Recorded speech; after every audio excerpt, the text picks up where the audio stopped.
નમસ્કાર દર્શક મિત્રો, હું જપન શાહ, કાનમ એક્સપ્રેસ ન્યૂઝમાં આપનું સ્વાગત છે। જોઈએ આજના મુખ્ય અને મહત્વના સમાચાર।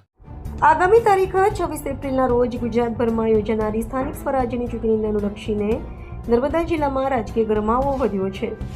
નર્મદા જિલ્લામાં ભાજપ, કોંગ્રેસ અને આમ આદમી પાર્ટી દ્વારા ઉમેદવારોને ચૂંટણી મેદાનમાં ઉતારતા ચૂંટણીમાં ત્રિકોણીય જંગ જામવાની શક્યતા દેખાઈ રહી છે।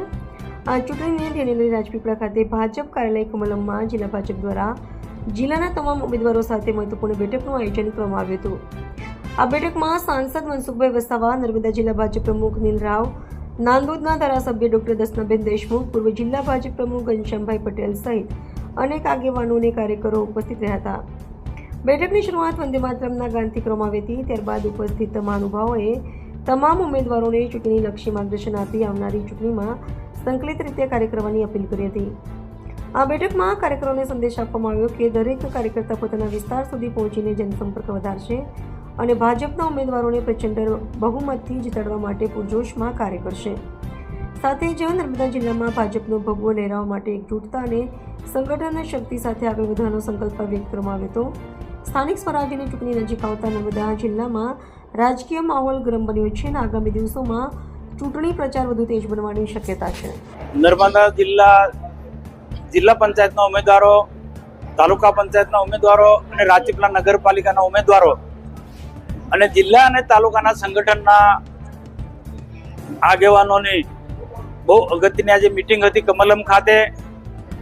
અહીંયા આ મીટિંગમાં અમારા જિલ્લાના પ્રભારી શ્રી અર્જુનભાઈ ચૌધરી, જિલ્લા પ્રમુખ નીલભાઈ રાવ, ધારાસભ્ય ડોક્ટર દર્શનાબેન દેશમુખ, સહકારી આગેવાન અમારા ઘનશ્યામભાઈ, શબ્દશરણભાઈ તડવી ઉપરાંત બધા જ વરિષ્ઠ આગેવાનો આજની મીટિંગમાં હતા।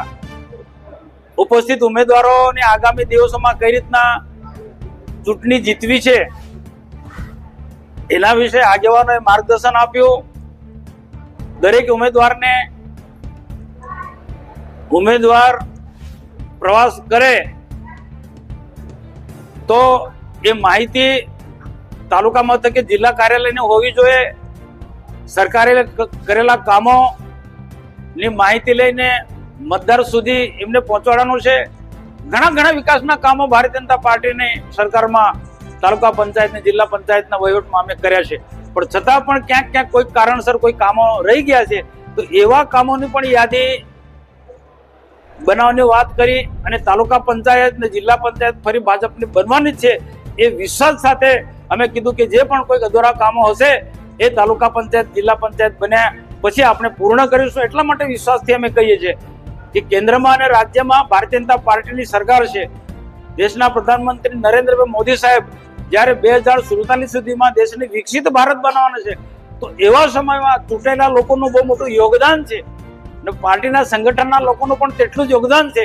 એટલે પાર્ટીની વિચારધારા, સરકારનો વહીવટ પારદર્શક હોવો જોઈએ। એ બધી જ બાબતોની માહિતી કાર્યકર્તાઓને ચૂંટાયેલા ચૂંટણીમાં ઉમેદવારોને અમે આજે માર્ગદર્શન આપ્યું અને અમને સંપૂર્ણ વિશ્વાસ છે કે આવનારી તાલુકા પંચાયત, જિલ્લા પંચાયત અને રાજપીપળા નગરપાલિકા ભારતીય જનતા પાર્ટી કબજે કરવાની છે।